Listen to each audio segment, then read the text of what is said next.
Pulsar. Pulsión. Pulsión de radio. Un programa donde la cultura late y el inconsciente nunca falta a la cita.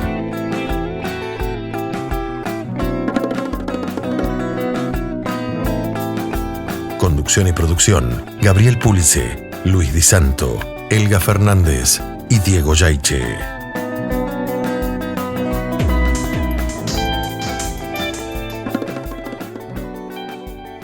Bueno, muy buenas noches, estamos en el aire, esto es Pulsión de Radio, mi nombre es Gabriel Pulice y estamos en nuestra tercera temporada, episodio 23, que es un número que a mí me gusta mucho, ¿no? Un número primo. Muy buenas noches, Diego Yaiche. Buenas noches, Gabriel Pulice. ¿Estuvo de viaje? Sí, pero no se lo cuente a nadie, Bien. porque fue un viaje secreto. Bien. Sí, mejor saludo a otra gente. ¿Qué tal? Muy buenas noches, Elga. Buenas, Gabriel. ¿Cómo vas? ¿Estuviste de viaje? No. No, les dije que me iba, pero me quedé. Pero bueno, no quería que se supiera que estaba en Buenos Aires. Gabriel Nicola hoy nos acompaña también. Hola, ¿Qué tal? Gaby, ¿cómo estás? Bien el viaje. Bien, ya estoy de vuelta. Bueno, ¿y quién nos acompaña hoy, Elga? Hoy nos acompaña Macarena Trigo. Muy buenas noches, Macarena, ¿cómo va? Macarena. Hola, ¿qué tal? Un placer, muchas gracias por la invitación. Bueno, acá estamos. Bien, ¿y qué más hay en el programa de hoy, Gabriel Pulice? Espera, te hicimos alguito de Macarena. Pero hay un montón para decir de Macarena. Hay mucho para decir Macarena, así que le vamos a dar un tiempo. No es para decirlo así a la ligera. Bien, bueno, hoy vamos a contar con la participación estelar de Germán Armando, que desde la ciudad de Rosario y para el rincón de los libros libres, libreras, libreros y revistas, va a presentar algunos eventos que van a tener lugar este fin de semana en el marco de la Feria Internacional del Libro de la ciudad de Rosario. Un fin de semana interesante porque muy librero. Exactamente, sí. En la ciudad de Buenos Aires tenemos a nuestro otro librero estrella, sí. Francisco Casadei, donde Gabriel Pulice sí. o Elga, a ver, ¿dónde está? ¿Dónde está? En la FED. En la FED. Sí. Bien. ¿Qué es la FED para nuestra audiencia que por ahí no? Es la Feria de Editores Independientes. Para mí, desde mi punto de vista, es una de las mejores ferias de libros. Un ferión. Un ferión. Y en donde el Gran Pez resultó electa la librería más mejor del país. Hace 2 años, un par ¿no? de años. Hace un par de años, ¿no? Hace un par de años. Vamos a ver con qué resultado. Bueno. Y ahora para Tampuán y otra más, ¿cuál era? Hay varias. Hay una sí. de Lomas de Zamora, hay alguna de Mendoza. Hay como 10 finalistas. Nos vamos a enterar en estos días a ver quién es la que gana. Bueno, y para completar esta hermosa edición de Pulsión de Radio, vamos a contar con la participación de Hugo Boskin en La Hora de la Venganza. La Hora de la Venganza en nuestra sala de cine. Bien. Bueno, volvió el amor y vamos a escuchar en la voz de Celeste, y a la vuelta estamos en nuestra hora de entrevistas.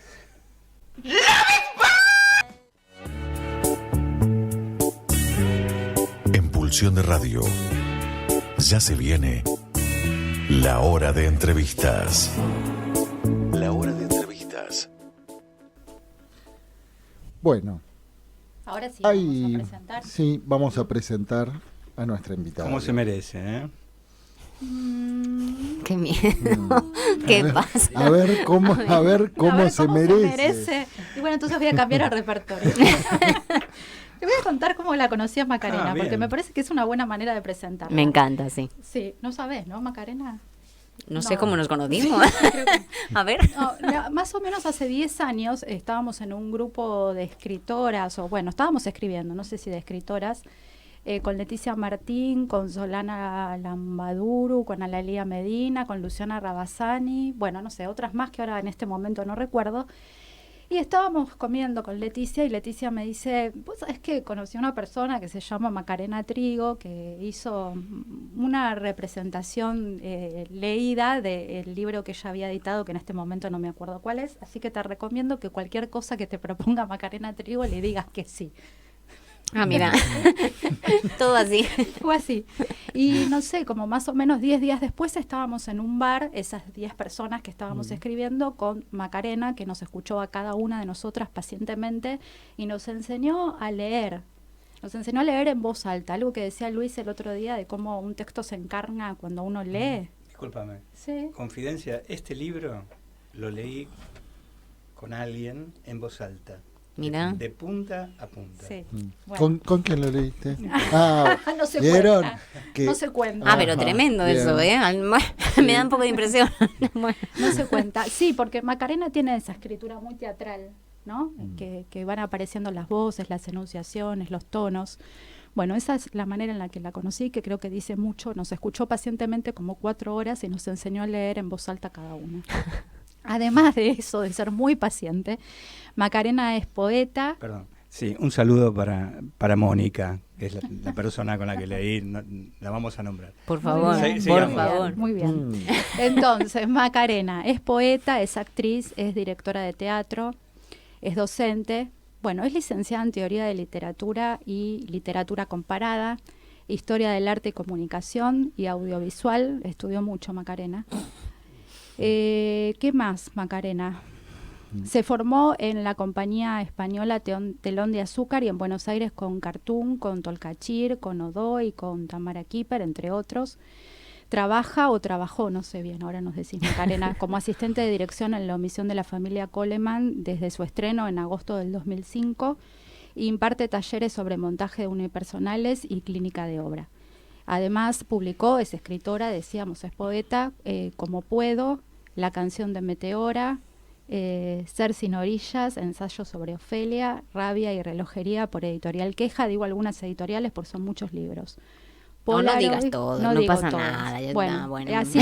así, muchos otros libros más. Y el último que acaba de publicar es Como Puedo, por En el Margen Editora, con primera edición, publicado en Madrid, por la editorial, no me acuerdo. Mr. Danvers. Mr. Danvers. El año pasado, ¿no, Maca? Sí, en junio del año pasado salió. En junio del año pasado. Y este domingo presentamos este libro, ¿sí? Con una obra, una función de Por eso las curitas. Bueno. Bien. Bien. Macarena, para romper el frío, ¿no? ¿Seguís creyendo que la memoria es un perro idiota? Ajá. Me encanta porque la frase no es mía, es una cita hermosa. La cita es de Ray Loriga, que es un escritor español, que dice que la memoria es un perro idiota, le tiras un hueso y te trae cualquier cosa. Es una frase que a mí me encanta, me acompaña hace muchos años y un poco creo que sí, ¿no? Está esa cosa de la memoria como un juego de libre asociación, esta cosa de que no es lineal. Hay un texto de Berger también que habla que habla de eso muy lindamente en relación a cómo funciona hacia adelante y hacia atrás, que es algo bastante fuera de control, ¿no? Uno quiere pensar que nuestro archivo de recuerdos funciona de determinado modo y controlo, pero bueno, es un trabajo fino de edición. Así que bueno, algo de perro idiota creo que tiene. Sí, Bien, sí. bien. Te comento lo que me pareció la lectura de tu libro. Porque Por favor, será un placer escuchar. Muchas cosas, ¿eh? en principio, algo que tiene que ver con no tanto con el contenido, sino con la forma, Uh-huh. ¿no? O sea,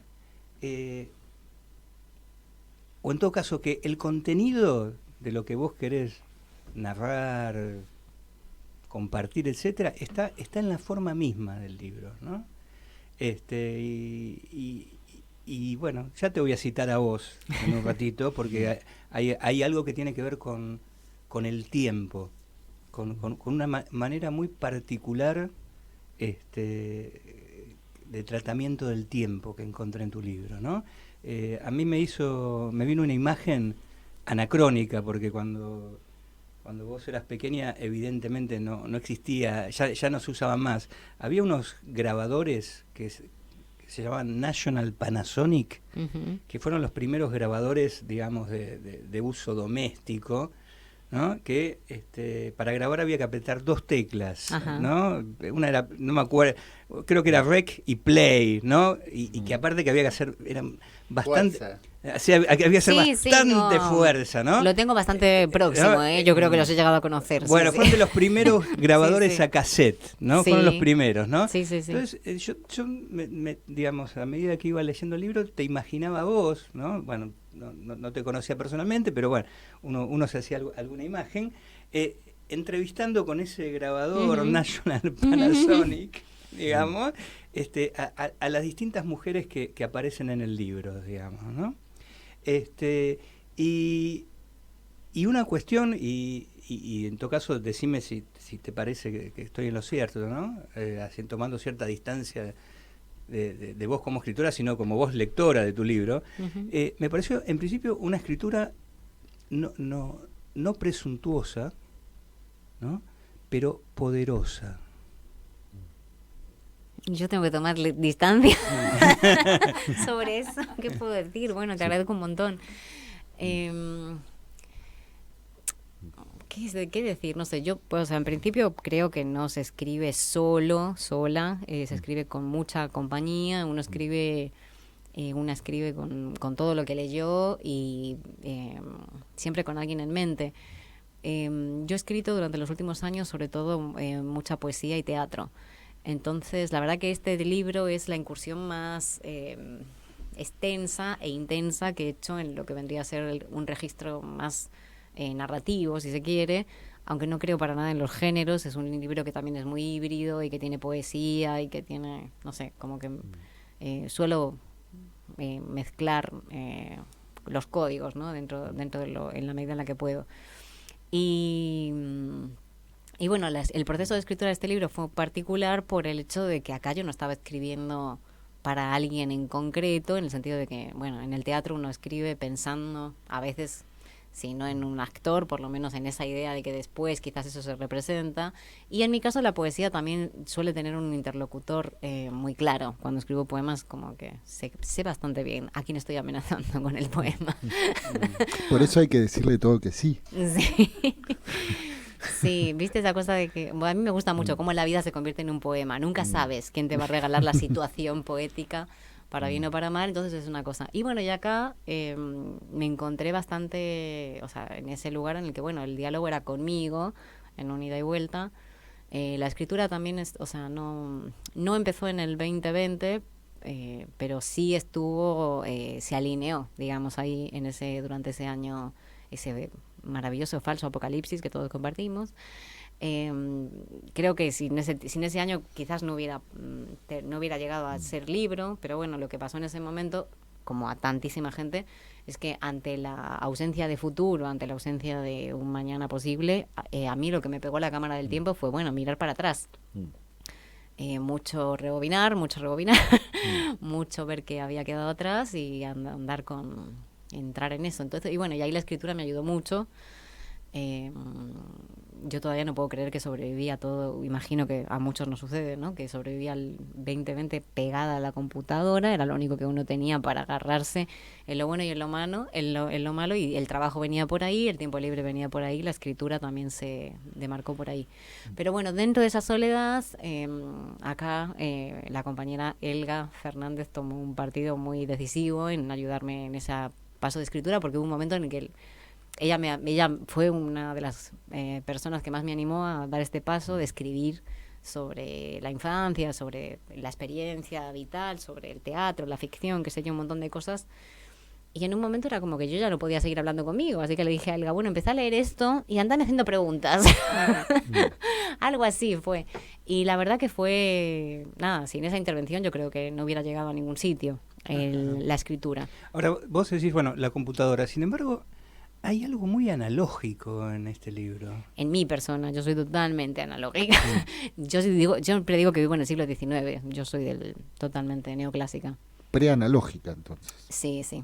Es más, alguna Violeta Serrano, que es una amiga española, también escritora, solemos joder las dos con que somos del siglo de oro. En realidad estamos acá solo de visita. Pero si fuera por mí, sí. No, el libro juega un poco con eso, ¿no? Con las claves eso que vos señalabas antes del grabador de Panasonic. Para mí, en mi cabeza, es el VHS. Yo soy una hija del VHS. Y los botoncitos esos del para adelante, para atrás, rec, play, no sé qué, fueron como las claves que aparecen un poco en el libro y es lo que terminó dándole esa no estructura que tiene, ¿no? Porque no es un libro lineal, sino que se permite esos juegos en el tiempo, ese desorden. Me permito disentir. Yo no sé si no. Yo creo que hay una estructura en este libro, ¿no? Cuando yo te decía esto de hay algo que lo transmite. No tanto el contenido de lo que estás diciendo, que es, por momentos es un contenido intenso, digamos, sino justamente esto que vos decís que no hay, que no sé si lo llamaría estructura, la forma, la estructura, este juego de teclas, este juego analógico de teclas, para mí es absolutamente acorde con lo que estás diciendo en el libro, ¿no? Creo que, o sea, fue un hallazgo en el momento en el que empezamos a confiar en que eso podía funcionar así, gracias a los primerísimos lectores que tuvo el libro, que fueron, como ya dije, Elga por un lado, Nacho Abad, que es un amigo escritor muy querido, al que le mandé el texto, y Yago Ferreiro, que fue el editor en España. Ellos fueron como las primeras 3 personas que leyeron el material y los que me dieron el voto de confianza de que esa no linealidad, digamos, de alguna manera funcionaba muy bien para la cabeza del lector. Que el libro funcionase lo más parecido a esta cosa de la memoria que decíamos antes, ¿no? Que uno puede colgarse pensando en algo y de repente detener sobre ese recuerdo y ampliar y relacionar con otra cosa. La importancia de estos cortes que digamos, porque no justamente lo analógico, esto de que hay que hacer fuerza para apretar el rec, sí. ¿no? Implica, no se puede, no tiene la velocidad de lo digital o la continuidad de lo digital, ¿no? Incluso hasta le da cierto formato periodístico, ¿no? Por eso yo te imaginaba vos entrevistando con tu Panasonic a las distintas mujeres que van circulando ahí, ¿no? Bueno, y entonces, ya que mencionamos esta cuestión del tiempo, ahora sí te quiero, digamos, antes también te cité porque, digamos, sí. Digamos, esa es una cita de cita, digamos, pero... Bueno, pero ahora sí, digamos, te voy a citar, voy a leer algo que me parece que para mí es el punto desde donde cuando encontré eso dije, desde acá leo el libro, ¿no? Es en la página 80, ¿no? O sea que cuando llegué, a mí también se me armó esto. O sea, yo empecé a leer el libro en la página 80, porque ahí me di cuenta de lo que había leído y fui hacia atrás y hacia adelante. Dice, tiempo y distancia. Aclaro, previamente Macarena aprieta el stop, no cualquier cosa, no cualquier tecla. Tiempo y distancia parecen ser las únicas coordenadas sobre las que podemos tender los trapitos sucios para que la luz los desintegre. Tiempo y distancia, es como algo fundamental para vos, ¿no, Macarena? Para mí, para todos, pienso. No lo generalizaría, me parece que es algo muy singular tuyo. Mira, esto es muy de los psicólogos, esa cosa. No, Macarena, no a todo el mundo le pasa. Que es una anécdota que también cuento ahí, ¿no? Esa cosa del, no, Macarena, a todo el mundo no. Bien, tiempo y distancia. Seguramente sí, funcionan como motores en mi vida, porque bueno, soy una siempre el viaje desde muy chica estuvo como casi una obligación. Fui ampliando esa distancia a medida que pasaba el tiempo. No sé por qué demonios, desde muy pequeña siempre tuve la certeza de que iba a vivir en ciudades grandes y de que no iba a estar en España y de que iba a viajar. Eso fue como algo que siempre deseaba desde una inconsciencia absoluta, pero lo consideraba como que era algo normal que me iba a pasar y tuve la suerte de que así fuera. Y después, bueno, la distancia enorme de llevar, como antes de salir al aire charlábamos sobre esto, ¿no? De toda mi vida adulta acá en Argentina. Ahora en agosto es mi mes de... Esto también es muy lindo ahora para la presentación es el país del que supuestamente todo el mundo se quiere ir, pero... sí, pero siempre digo que tiene que haber gente para todos los lugares y así como unos se van, pues otros venimos a reemplazar. Y eso, agosto es mi mes de aniversario con Buenos Aires, porque la primera vez que vine acá fue en agosto del 2002, así que el romance empezó ahí. Turbulento romance, agosto del 2002, una fecha importante para conocer Buenos Aires capital, que fue donde estuve en ese momento. Sí, justo. Fue así muy intenso. Así que bueno, también tiene su cosa, lo pensaba el otro día, presentar el libro ahora y bueno, que entré justo, bueno, dentro, porque todo siempre es cíclico acá, ¿no? Siempre estamos siempre sobreviviendo y enganchando bucles y viendo cuántas, bueno, así que dentro de todo eso dentro de la historia personal, la distancia y el tiempo, bueno, pasa por ahí. Ya son 21 años ya tengo más de un tango con Buenos Aires, con Argentina, así que, no sé, supongo que oficialmente... Sí, elegiste todo. Quedarte... Por el momento elegiste quedarte aquí. Sí, creo que si algo aprendimos también en los últimos años es que todo es por el momento, así que estamos ahí. Pero el tiempo pasa muy rápido. Dentro de todo eso uno dice, bueno, a mí todavía me cuesta un montón decir parpadeé y pasaron 18 años, ¿no? Como... 20 años no es nada. Y más rápido pasa cada vez, ¿no? Cuanto uno más grande es, o es mi sensación. Sí, acá en la radio aparte se pasa volando el tiempo. Sí. Vieron que... Macarena, Bien. hablando de tiempo y distancia, ¿querés contar a quien todavía no leyó desde dónde arranca la historia de este libro y dónde más o menos termina? Es decir, ¿cuál es la amplitud de tiempo? Arranca en la infancia, o sea, el recorrido del libro es... 1900... ¿cuánto decía? Sí, el 1800. principios de... Sería hermoso, esa cosa vampírica. Me encantaría poder decir 1820. No, es comienzos de los 80 y bueno, y nos trae hasta ahora, realmente hasta ahora. En eso, una infancia de una niña española, nacida en Valladolid, criada en Castilla y León, nacida en Valladolid, nacida en Madrid. Nacida en Madrid, criada en Castilla y León, dentro de, con la clásica familia desestructurada que todo el mundo tiene, ¿no, Macarena? Todo el mundo, ¿no? Bueno, en una de las familias desestructuradas que muchos tenemos. Yo crecí en España tutelada por el sistema de protección de menores desde los 8 años hasta los 18, hasta la mayoría de edad. Mantuve un vínculo con la familia hasta la mayoría de edad también, pero bueno, estuve institucionalizada, primero en un internado y después en un hogar funcional atendido por Hijas de la Caridad. Y bueno, en medio de ese marco crecí, estudié, hice amigos, empecé a hacer teatro a los 8 años. Meditaste una vida. Ahora, en esto que vas puntuando, ¿no? No está todo en el mismo plano, porque de esos años hay un año y medio que parece que fueran 20, ¿no? Que es esta digamos, transición entre, digamos, que te fuiste, digamos, del hogar familiar a que entraste en este programa muy interesante de las Hermanas de la Caridad. Pero ese año y medio que de golpe yo pensé, cuando me encontré también cerca de la página 80, que en realidad todo eso que vos contabas había sucedido nada más que en un año y medio, ¿no? O sea, digamos, hasta la página 80, no es que venías hablando de 20 años. No, que en realidad casi lo más intenso libro es en 1 año y medio, ¿no?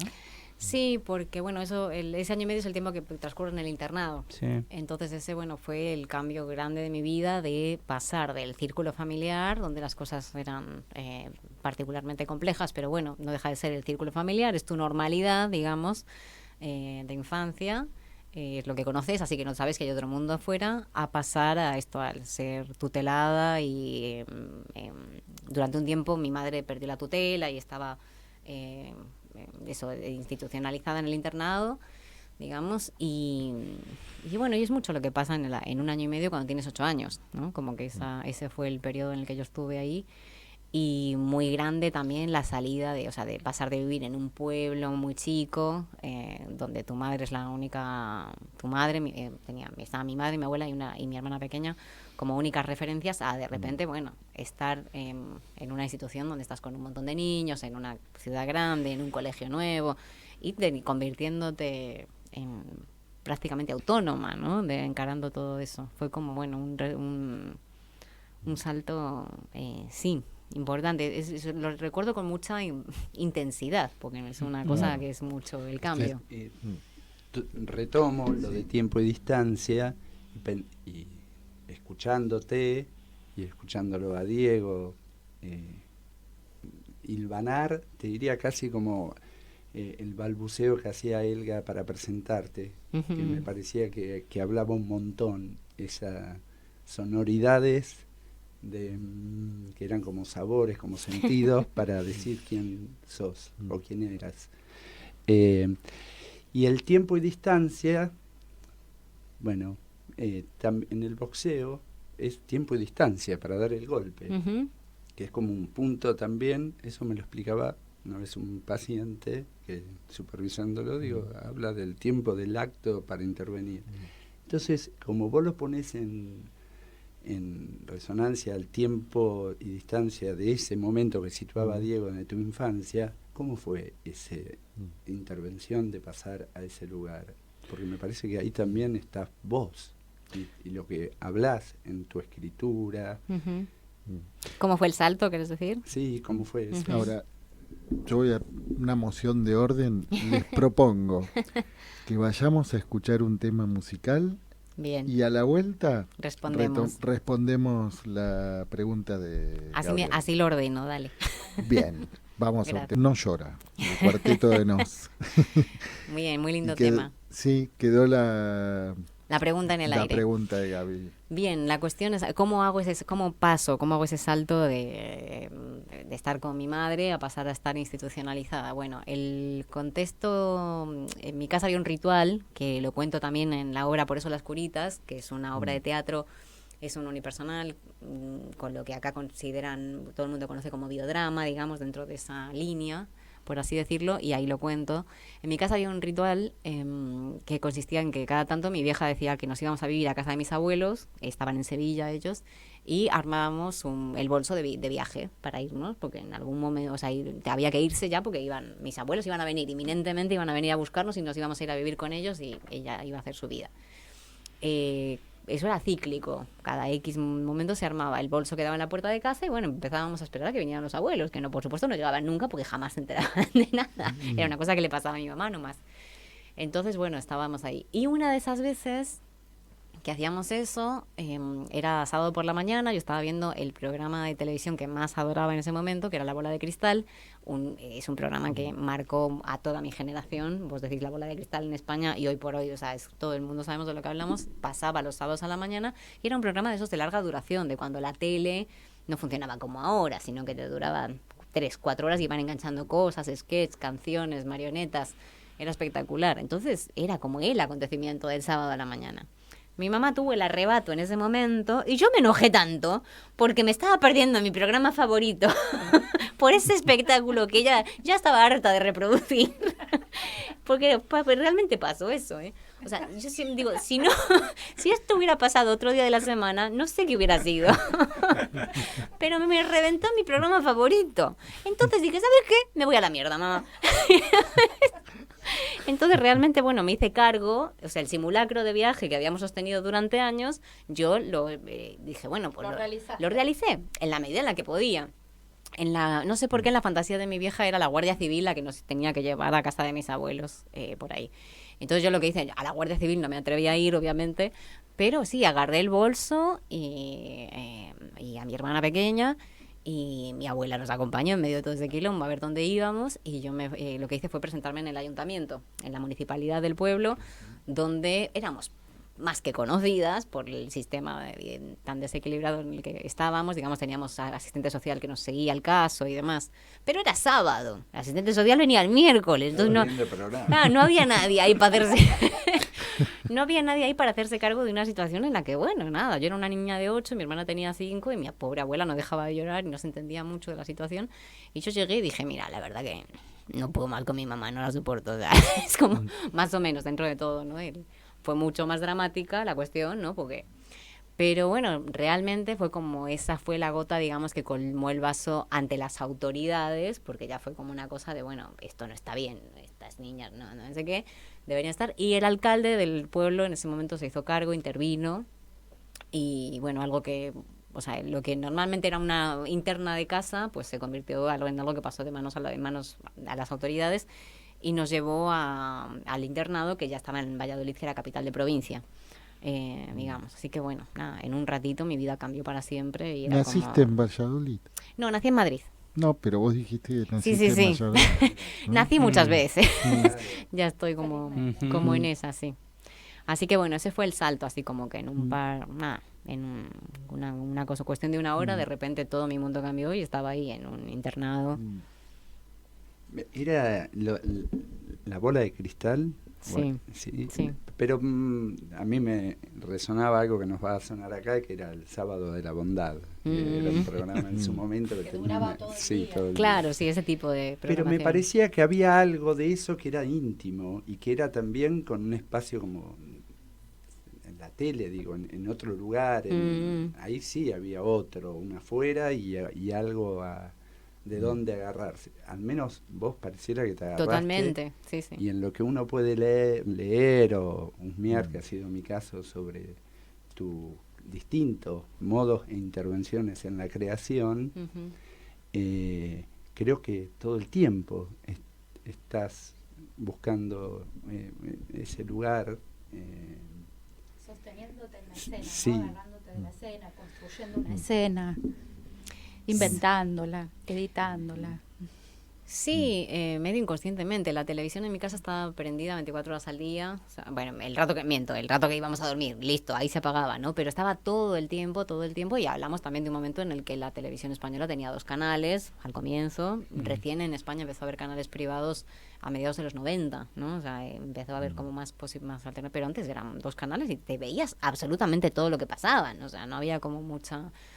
Y la tele fue mi primera conexión con la ficción, digamos, era como todo lo que había, todo lo que se pasaba, sin ningún tipo de distinción de género, de programación para niños o no para niños o lo que fuera, era la ventana al mundo, o sea, todo lo que pasaba en televisión era como, hay otra manera, esto, o sea, todo no es esto, no es esta casa, todo no es este pueblo, hay como otro mundo allá afuera, sobre todo estaba Estados Unidos, que era el lugar donde sucedía todo, ¿no? Porque era donde llegaban los marcianos, donde venía donde llegaba, o sea, donde estaban los buenos, donde estaban los malos, todo. O sea, en principio, la televisión pasaba mucha serie norteamericana y si había que ir a algún lugar, claramente era Estados Unidos.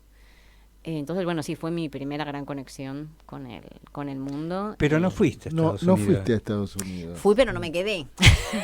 Y hubo alguien que influyó en eso, ¿no? Que no te quedaras en Estados Unidos, ¿no? Sí. Bueno, tiene que ver con ese viaje que comentaba antes, ¿no? Cuando llegué acá en agosto del 2002, vine la primera vez gracias a Nacho Ignacio Mas Llorens, que es un grandísimo, también sería infinito resumir su currículum, pero bueno, es cineasta sobre todo, creo, si tuviera que elegir una denominación. Nos habíamos conocido en España en el 2001, él trabajó allá en un documental y bueno, como después en la debacle del 2001 él iba a viajar y ya no pudo, yo vine acá simplemente, bueno, voy a estar un mes de vacaciones y retomar ese amistad, eso que había pasado, qué sé yo, esta juventud. ¿A dónde? ¿Qué podría pasar? No sé. Pero la realidad es que yo no tenía, antes de eso no tenía ningún vínculo previo con Argentina, digo, así como tenía muchas fantasías en torno a una vida en Estados Unidos, ni con Argentina ni con gran parte de América Latina, no tenía o sea, no entraba dentro de mi horizonte de expectativas, por así decirlo.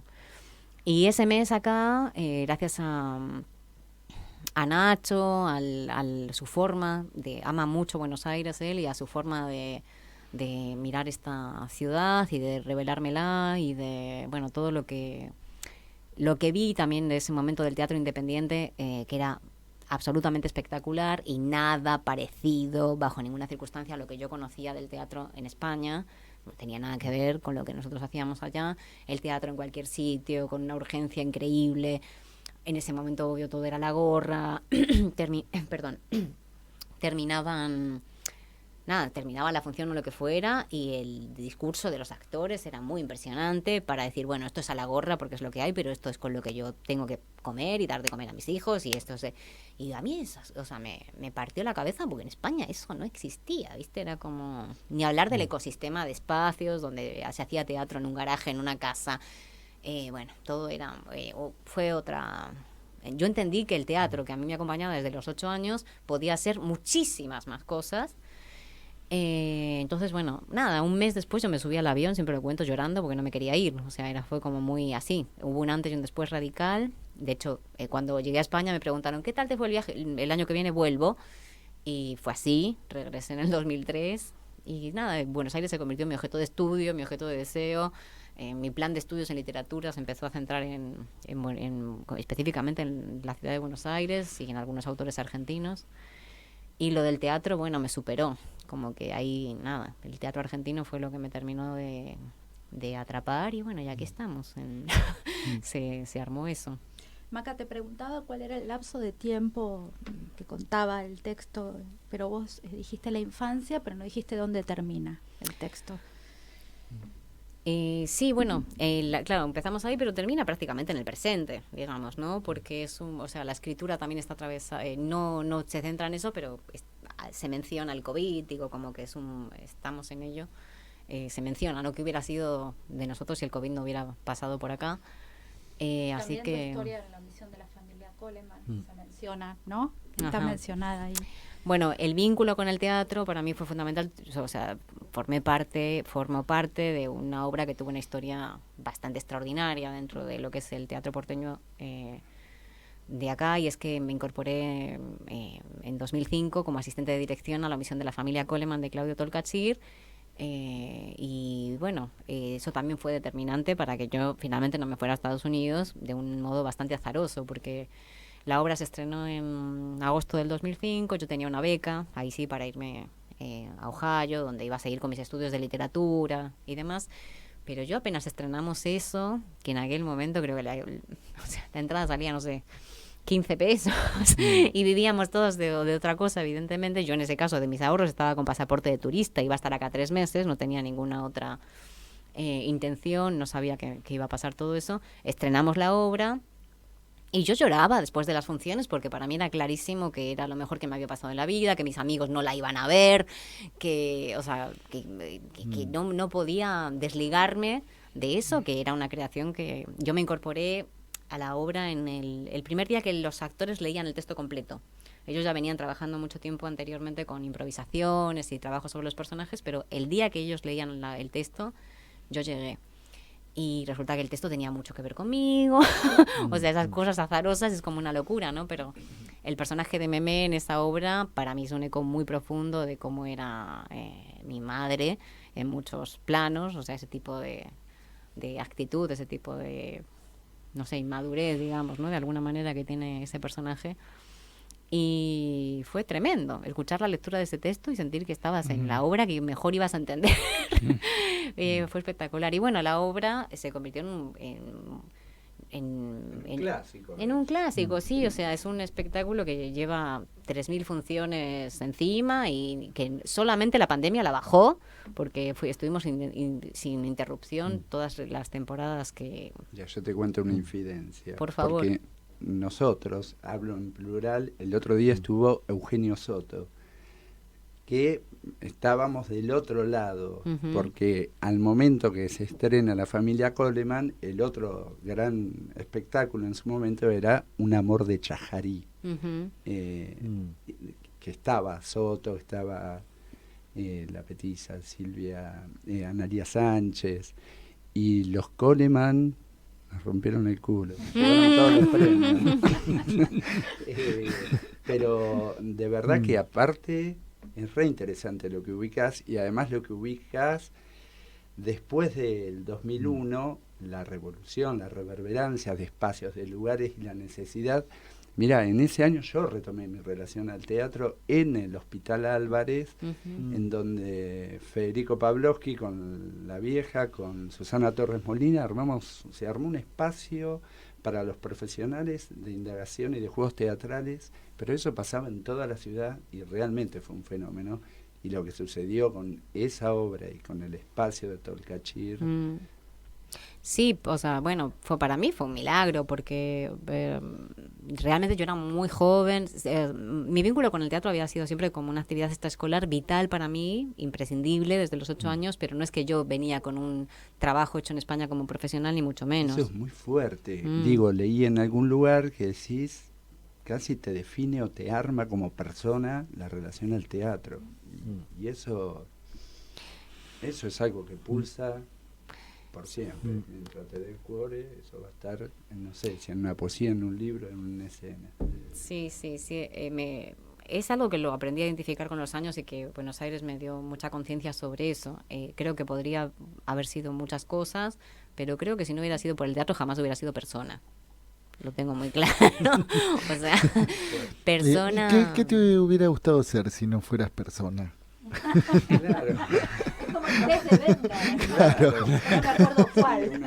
Uno de esos. No sé, yo creo que hay mucha gente, pero pocas personas, creo. Entonces, o sea, dentro de esa cosa yo siento que lo poco, lo bueno que me humaniza ese nivel de convertirme en persona y no ser solamente un bicho, a mí me lo dio el teatro, particularmente. Porque por lo demás sí, podría haber sido una entelequia, alguien que viviera solo en su cabeza. Claro, o sea, alguien que podría haberme quedado en la teoría y en las letras y siendo un ratón de biblioteca, qué sé yo, pero el teatro me dio cuerpo y me dio confianza en el prójimo también, que tiene que ver Macarena con eso. te sube a escena, ¿no? Si sos amiga de Macarena, Bueno, te lleva a ¿sí? escena. Yo Sí.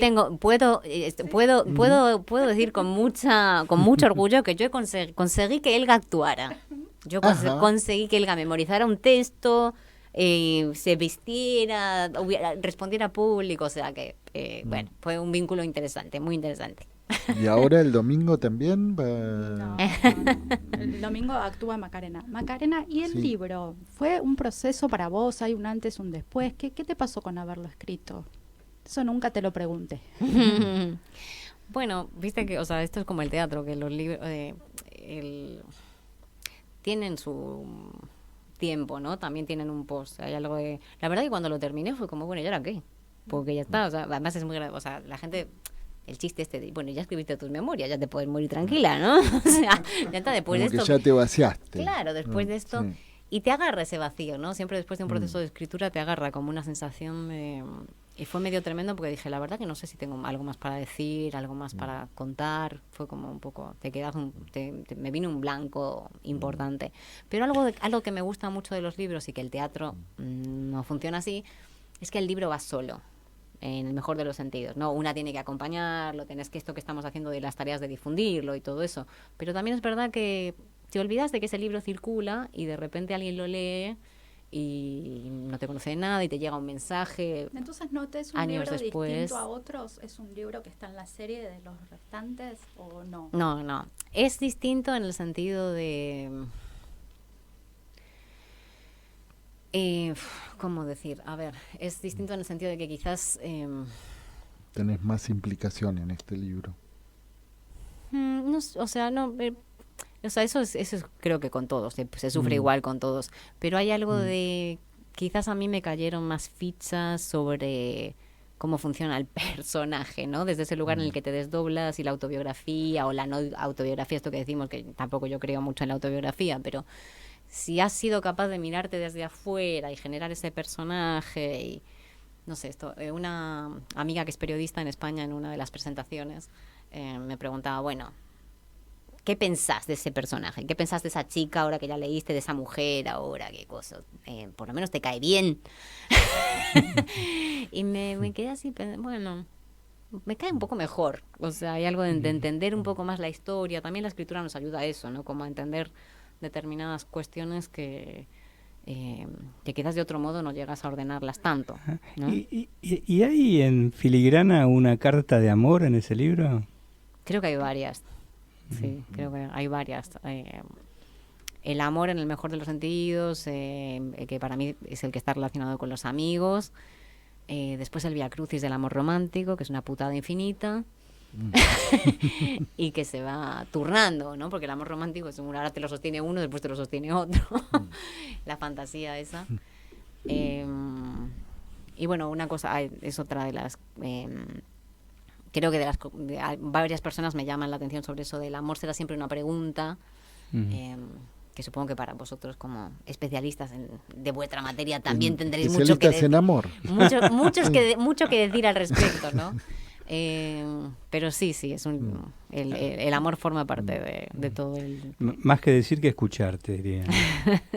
el hilo, sí, está ahí. Bien, sí. Lo digo para apostar un poquito al amor y a la poesía, me hizo acordar un texto muy breve de Juan Gelman en Divaxú, creo que es el 24, y creo que dice, el amor es esto,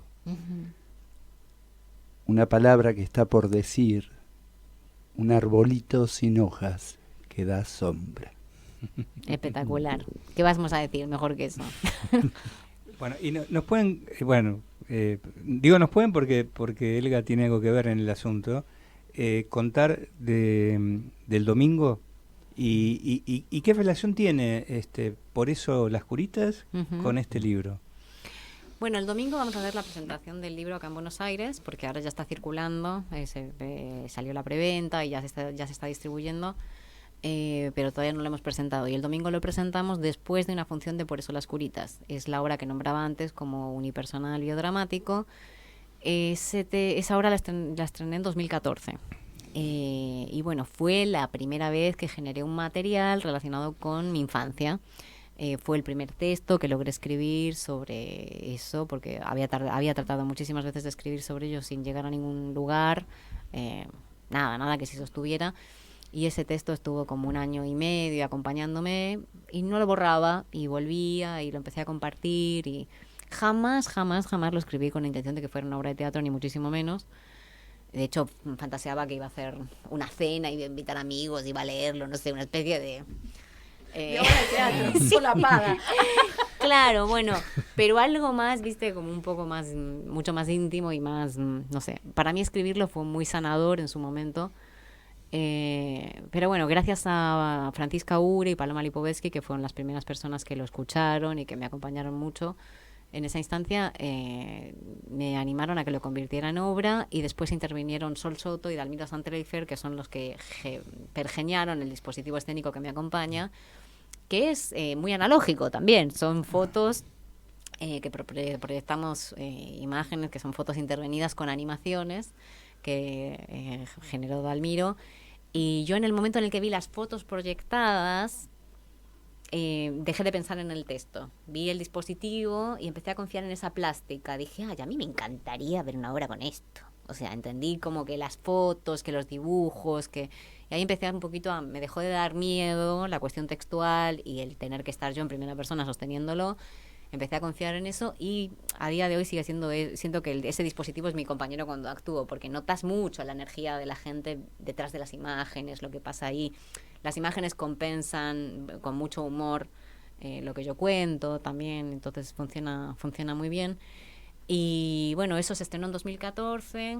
Ahora estaríamos haciendo lo que es la 4ª temporada, porque con los unipersonales pasa eso, ¿no? Lo tomás, lo dejas, vas, volvés, estás mucho tiempo sin hacerlo. Y de alguna manera pienso que si no hubiera escrito ese texto no hubiera podido escribir este libro tampoco. De hecho, o sea, era como mucha gente después de ver la obra me decía, ay, me quedé con ganas de más. Y yo siempre decía, si supieras todo lo que hay más para contar. Y dice como, sí, te entiendo. Sí. Pero era muy difícil. Y de alguna manera... Y ahora pueden leer el libro. Claro. Si se quedan con ganas de más. Y parte del texto de la obra está ahí, también forma parte del libro. No todo, pero algunos fragmentos de la obra forman parte porque eran muy... columna, digamos. La obra es una síntesis muy concreta de parte de todo eso que contaba del internado y del paso a los hogares funcionales. Entonces, bueno, era inevitable que estuviera. Ficha técnica. ¿Dónde va a ser esta presentación y el estreno del unipersonal? Estamos el domingo, ahora este domingo ya 6 a las 8:30 en Moscú Teatro, que está en Villa Crespo, Ramírez de Velasco al 535. Estamos muy contentos porque están agotadísimas las entradas y el libro también está ya como muy distribuido, así que bueno, esperamos hacer una pronta... Otra. Sumaremos otra función y otra. Eso te iba a preguntar. ¿Es una única función o va a haber otras funciones? Ahora es una función, solo esta función porque no estamos haciendo temporada en Capital. Estamos trabajando de forma itinerante con la compañía Así la Luna, en Cava, con Urbano, provincia, pero no tenemos una sala fija y no estamos con ninguna obra haciendo temporada. Van a estar de gira. Sí, eso, nos movemos así. Bueno, y... Se pasa volando, ¿vieron lo que ¿Vieron que hablábamos de la temporalidad? Sí. Bueno. Hasta acá. ¿Qué querrías decir en este último minuto de radio? ¿Qué voy a decir? Agradeceros muchísimo el espacio, el amor, la lectura. Muchísimas gracias. Eso que me contaste de haber leído esto con Mónica era, por favor, o sea, lo que menos se puede imaginar uno, mira para lo que sirven los libros, lo que llega a hacer una, ¿no? No, agradeceros el espacio, un placer. La verdad que ayuda. Además es muy necesario hablar, ¿no?, de lo que una cree que está haciendo y cómo se lee eso. Creo que forma parte de seguir pensando así que muchísimas gracias. Bueno, muchísimas gracias a vos, Macarena, por venir, por traer la escritura y el teatro a la radio.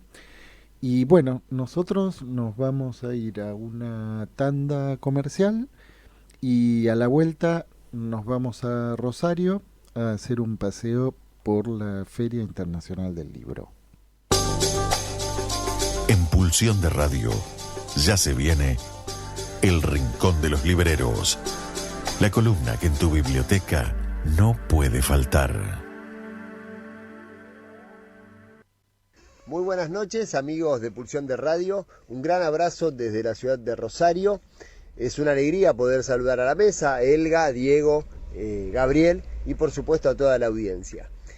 Esta es una semana especial para nosotros porque desde el miércoles pasado, 2 de agosto, se está desarrollando una nueva edición de la Feria Internacional del Libro de Rosario.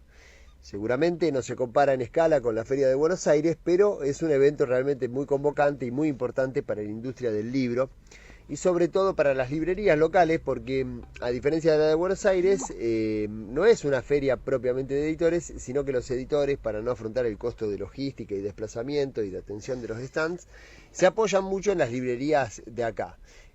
Por supuesto, también se suman las editoriales de la región y los autores que tienen más facilidades de participación y hacen que finalmente se puedan encontrar editores, autores, libreros y el público lector. Bueno, en este contexto el psicoanálisis no puede estar ausente y quienes se acerquen van a encontrar una variada oferta de material en los stands de librería Homo Sapiens, de La Borde, de Oliva Libros, y por supuesto del Juguete Rabioso, y también va a haber stands en el que participan las editoriales locales, Otro Cauce, Nube Negra, Punto Final Ediciones, etc.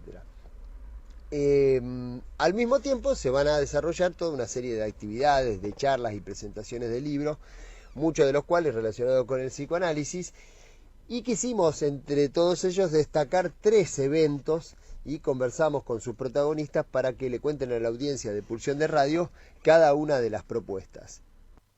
Bueno, el primer evento que quisiera resaltar es la presentación de la colección de revistas Barquitos Pintados, Experiencia Rosario. Esta es una revista de la carrera de especialización en Psicología Clínica, Institucional y Comunitaria de la Facultad de Psicología de la UNR.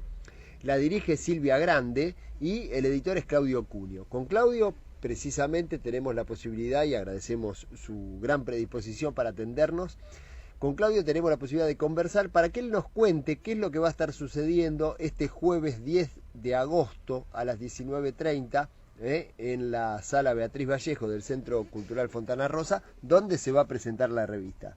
Muy buenas noches, Claudio, te escuchamos.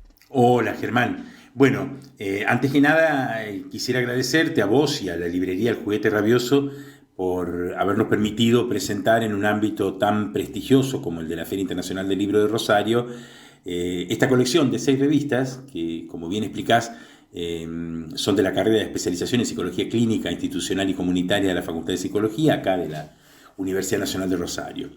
Bueno, te cuento brevemente que esta es una revista que nació en el 2015 y que cada año se propone un tema de investigación que está directamente relacionado, digamos, a las enseñanzas y a las prácticas de los alumnos de la carrera que se desarrollan en los distintos efectores públicos, municipales y provinciales.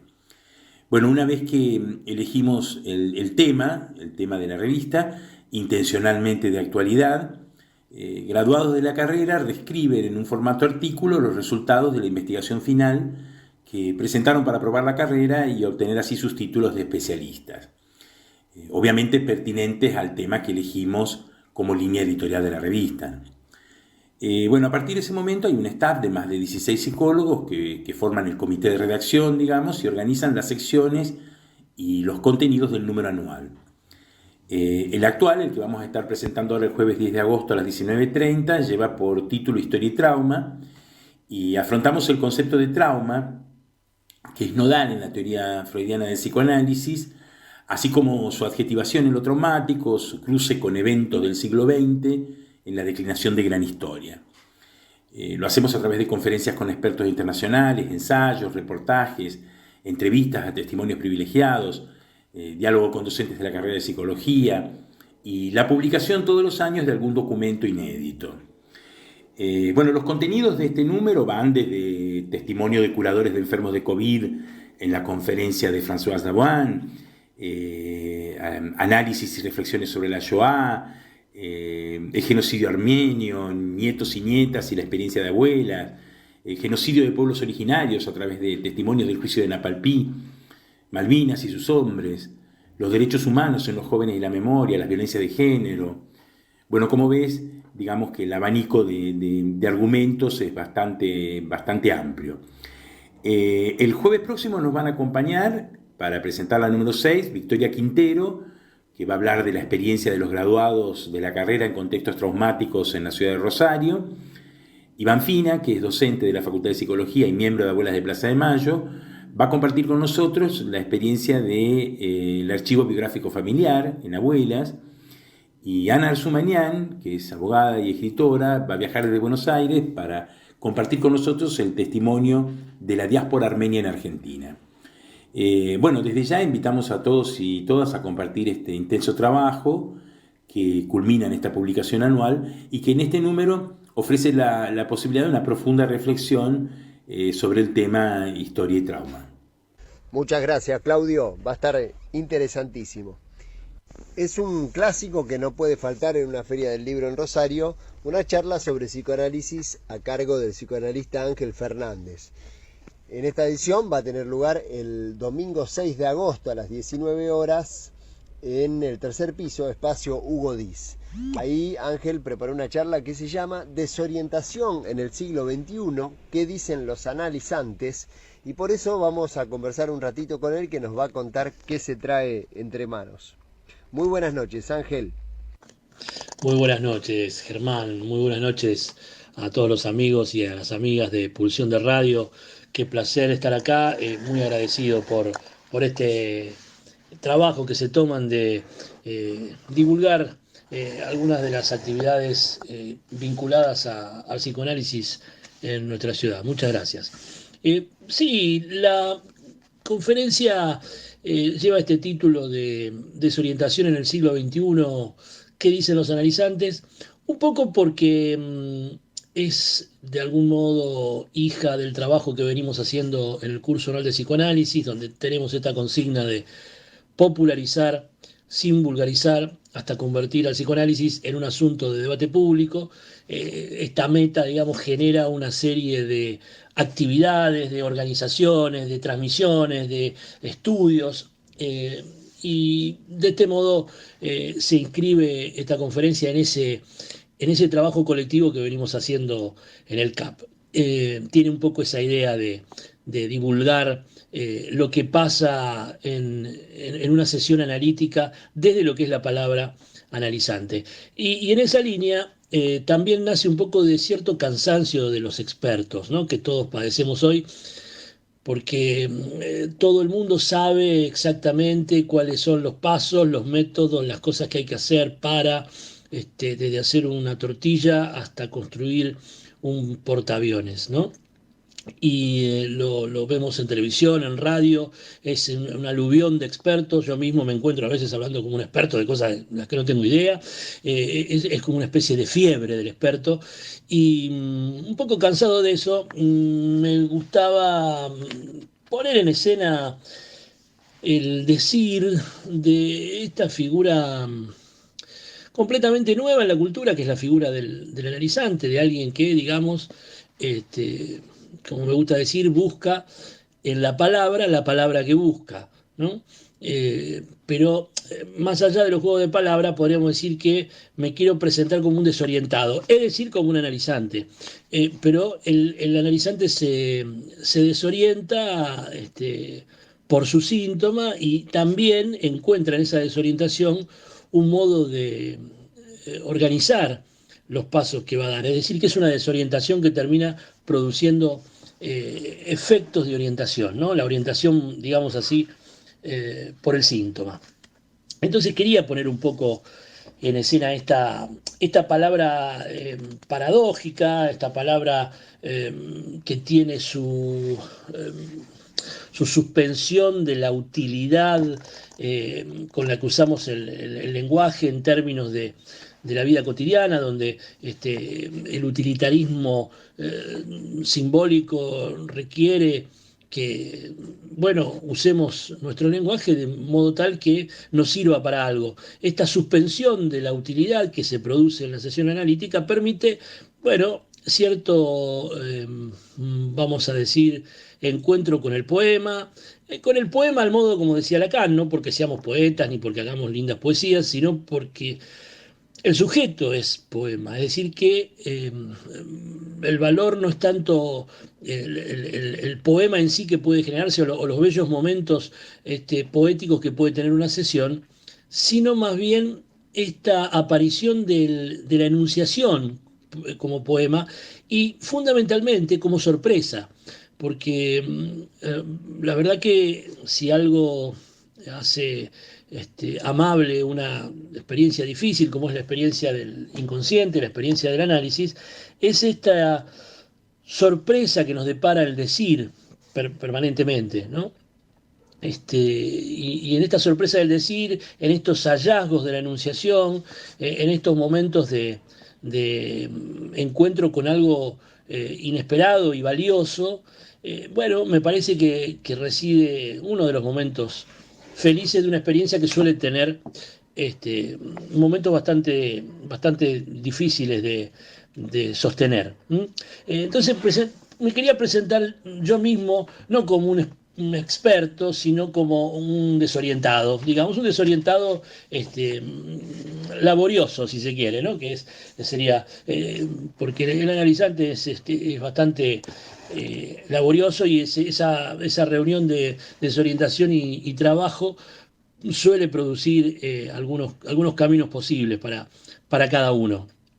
Y ahí nos encontramos con que, por supuesto, no vamos a poder reducir jamás las cosas que se dicen en un encuentro entre analista y analizante, porque tienen este toque de lo infinito y de lo interminable, y de una variación verdaderamente imposible de capturar en en una conferencia, pero sí podemos aislar, puedo aislar o me permito hacer este movimiento de aislar al menos tres, digamos, cuestiones que se presentan en la sesión, ¿no es cierto? Porque el tema de la desorientación hoy es muy marcado. Yo comento con colegas, con amigos que se analizan y el tema de la desorientación a veces de manera, vamos a decir, muy grosera, porque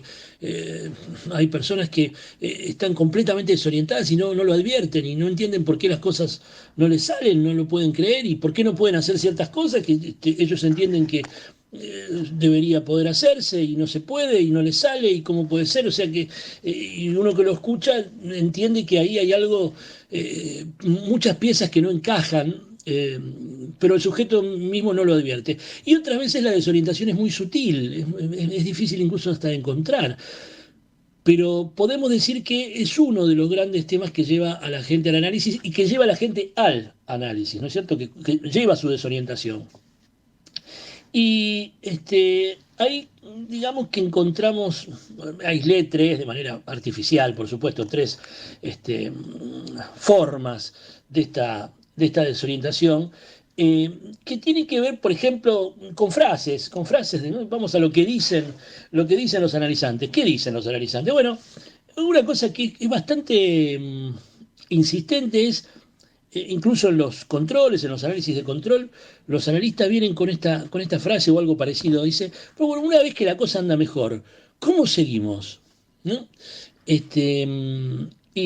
Por ejemplo, otra frase que es prima de esta, que dice, bueno, hoy no tengo nada que hablar porque ando bien, ¿no? Es decir, esta desconexión del lenguaje con lo que anda bien, ¿no es cierto? Es como que cuando estamos con lo que anda mal, cuando estamos con el síntoma, nos autorizamos a hablar, ahí hay un montón de palabras, a veces o a veces no, pero puede haber un montón de palabras, pero cuando estamos en el orden de lo que nos hace bien, de lo que podemos construir, de lo que nos gustaría, de lo que sembraría un futuro en la palabra, bueno, ahí aparece el silencio o el desinterés, o simplemente es como que eso no tiene importancia. Sin embargo, sabemos la importancia que tiene ligar el lenguaje a esas cosas de las que habitualmente uno no habla, ¿no es cierto? Entonces, bueno, esto sería como una especie de, digamos, desorientación en cuanto a ese bien singular que uno va encontrando en el análisis a través de su propia enunciación, ¿no? Esta desconexión entre el lenguaje y el bien singular del sujeto. Un segundo punto que aparece como preocupación, también muchas veces en los controles, pero aparece en general en la sesión analítica, es como qué decir para que algo se modifique, es decir, cómo tocar lo real con lo simbólico, ¿no? Esto es un tema, cómo salir del bla bla bla, ¿no es cierto? ¿Cómo salir del bla bla bla? A veces se ve mucho esto cuando la repetición muestra su costado de estancamiento y las cosas parecen seguir siempre igual. Bueno, es una pregunta, es muy importante la salida del bla bla bla, ¿no? Como pregunta del decir analizante. Y después está esta cosa de la identidad, del yo soy así. Y de pronto le encuentro con que hay una palabra que sorprende y modifica, ¿no? Este pasaje del ser, digamos, al decir, y que obviamente después del decir vuelve al ser. Bueno, en fin, dicho de manera general, me parece que les di un pantallazo, pero diría como título general que tomando algunos textos de Jack Alan Miller, podemos decir que el decir analizante es una protesta general contra la sugestión, ¿no? La sugestión en su forma terapéutica, en su forma de banalidad o en su forma de asignar identidades fijas, ¿no? Y bueno, esta protesta contra la sugestión, insisto, con esta referencia que planteo, tomo un texto de este autor que mencioné, donde justamente podemos orientarnos por, como dice él, por la salvación, por los desechos y no por la salvación por el ideal, que es lo que ha propuesto la cultura permanentemente. Así que bueno, salvarse por lo otro del ideal, y empiezan los problemas. ¿Cómo salvarse? ¿Es una experiencia religiosa? No nos podemos salvar. No, claro que no. Pero tampoco nos podemos curar. Entonces, ¿qué hacemos en un análisis? Bueno, ¿qué dicen los analizantes? ¿Qué hacen? Esto es lo que quiero plantear un poco este domingo, y que les agradezco que me permitan comentarles y darles un panorama de ese deseo puesto en forma en la palabra este domingo a las 7 de la tarde en la Feria del Libro. Muchas gracias, amigos y amigas de Pulsión de Radio. Hasta pronto. Gracias a vos, Ángel, y por supuesto que allí estaremos este domingo. Bueno, y para cerrar con lo que va a estar sucediendo en estos días en relación con el psicoanálisis, vamos a conversar con Alejandro Benedetto, que nos va a contar un poco sobre la presentación del libro La enseñanza crítica de Jacques Lacan. Alejandro, muy buenas noches, te escuchamos. Hola Germán, ¿cómo estás? Un gusto estar hablando con vos aquí. Hola a la audiencia. Bueno, estamos muy contentos, muy alegres y honrados de poder presentar nuestro libro, Los Coloquios del CAP, primera edición, el primer coloquio publicado en la Feria Internacional del Libro en Rosario. Esto va a ser el sábado a las 5 de la tarde. Estamos ansiosos de que llegue ese día. Y si tendría que presentarlo rápidamente al trabajo, diría que es un trabajo colectivo, es una apuesta colectiva que se inició ya hace mucho tiempo, que conecta y junta la pasión por la lectura, el arte de la conversación y la certeza de que teníamos y tenemos algo que decir. Esos tres puntos me parece que están íntimamente ligados al espíritu del libro. Por otro lado, se podría decir que, como dicen los lingüistas, es un shifter. Este libro enlaza, anuda tres ámbitos de la ciudad que muchas veces están encontrados, que son las charlas abiertas de los bares, la rigurosidad académica y el gusto casi fetichista por las librerías. En esta ocasión la presentación va a estar a cargo de las psicoanalistas y coordinadoras generales de los talleres de educación analítica del CAP, Ana Luz Rodríguez y Ariadna Scandisi, y quien les habla, que coordino actualmente el taller de investigación, publicación y archivo.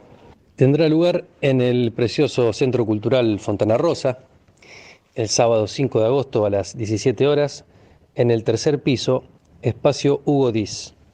Para todas y todos aquellos curiosos e interesados o atrapados por el psicoanálisis, va la invitación y esperamos contar con su presencia. Nuevamente, muchísimas gracias, Germán, por el espacio, por la difusión, por esta pulsión de radio.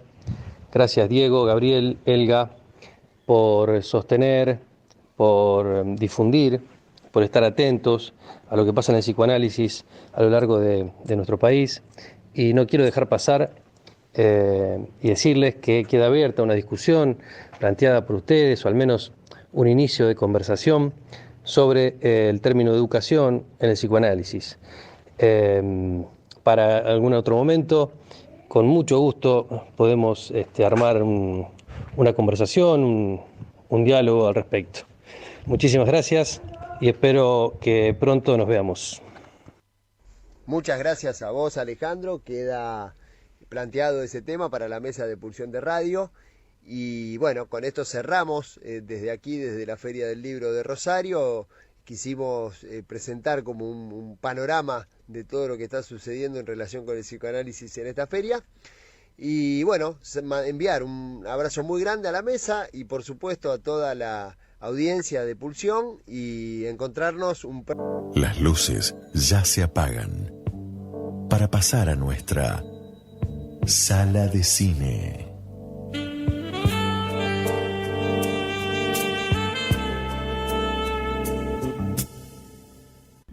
Bueno, muy buenas noches, Hugo. Buenas noches a ustedes. Bueno, la hora de la venganza. La hora de la venganza, sí. ¿Será terrible? Una buena lectura del texto. ¿no? Bueno, ¿de qué texto? No, porque si se llama La hora de la venganza, el título del texto no es correcto. Porque si es la hora de la venganza, es la hora de Yago, no la hora de Otelo. Ajá. Sería es otra versión. Es otro... No, está bien, Sí, vale el título que propone acá la mesa. ¿Sí? Bien. De hecho, para muchos, efectivamente, sería lo correcto llamarlo así. El responsable de que hayamos subtitulado a la sala de cine así fue Diego Yaiche. Bueno. Que no sé, y se fue, ¿no? Tiró Bueno, el título y se fue. Está bien. Bueno, así que, bueno. Bueno, eso es un tema interesante porque la vez pasada con Macbeth también tuvimos esta cuestión con relación a que hasta el tercer acto el personaje principal es Lady Macbeth y Shakespeare se encarga de hacerla desaparecer para que Macbeth tenga la presencia que tiene que tener. Y acá nos encontramos, inclusive en cuanto a cantidad de texto, notoriamente el personaje principal es Yago y en todo caso es el que tiene que ver con lo que venimos trabajando y hablando en estos encuentros, que es, vamos a decirlo así, ya que dijiste la hora de la venganza, el mal. Distintos nombres del mal. La inmoralidad, la perversión. Venimos, algunas relaciones en racional, que son distintos modos. Sí. No sé si la perversión, así tan... porque eso sería ligar el mal con la perversión. Claro, bueno. Y tenemos siempre que tener en cuenta el personaje de Almodóvar, nuestro nunca siempre bien ponderado Javier Cámara, haciendo de Benigno, en Hable con ella, que se llama Benigno, que a Almodóvar no se le pasaban esos detalles. Los personajes de Almodóvar tienen el nombre muy pensado. Bueno, es un problema con las películas de Almodóvar en general, que cuando uno quiere decir algo, él ya lo pensó antes, así que... Pero bueno, acá también Orson Welles tiene un acierto. Como la vez pasada vimos en el inicio con Polanski, que el inicio de la película, el final de la película de Macbeth, la versión de Polanski, no está en el texto. Bueno, acá tenemos que el inicio de la película no está en el texto. Hay una escena que es como muy, muy importante, que son las exequias del Moro. Bueno, es una pregunta, ¿por qué alguien como Orson Welles agrega semejante escena a la película, más allá de darle importancia al Moro para contrariar a la mesa y decir, no es la hora de la venganza, no, es Otelo? Y él le da esa versión de ponerlas. Es una pregunta. ¿Y tenés alguna hipótesis? Bueno, por eso me invitan, ¿no? Claro. A mí me parece que Orson Welles pone esa escena para explicar el suicidio del Moro. En el sentido que él le hacen exequias como si fuera un emperador, no sé cuáles sean los cargos así, un gran un personaje muy, muy importante, y estamos frente supuestamente a un asesino, ¿no? Pero que había sido un héroe muy valioso para la ciudad. Sí, pero porque está bien, pero cuando alguien fue un héroe valioso y ahora es un asesino, digamos, no se le hacen esas exequias, no se le hubiesen hecho esas exequias a Monzón luego de matarla a Alicia, creo. No era el momento. Lo que pasa que yo creo, mi hipótesis es que el Moro se da cuenta que pese a lo hecho por él, lo van a llamar otra vez para dirigir las fuerzas de Venecia en alguna guerra contra los turcos. Y entonces, frente a ese, de hecho, es como si lo estuviesen llamando, digamos, ¿no? Que lo necesitan. Exactamente. ¿Sí? El poder no tiene estas preguntas. Entonces, frente a esa posibilidad, él se suicida y Orson Welles, el modo de decirlo es, pese a lo sucedido, el Moro estaba llamado para algo muy importante en esa Venecia. Entonces... Estaba llamado a ser un héroe.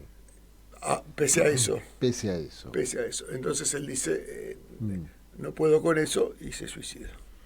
Y entonces pasa a ser el protagonista, y podría ser otro título en relación a una puesta en escena de lo que es el poder.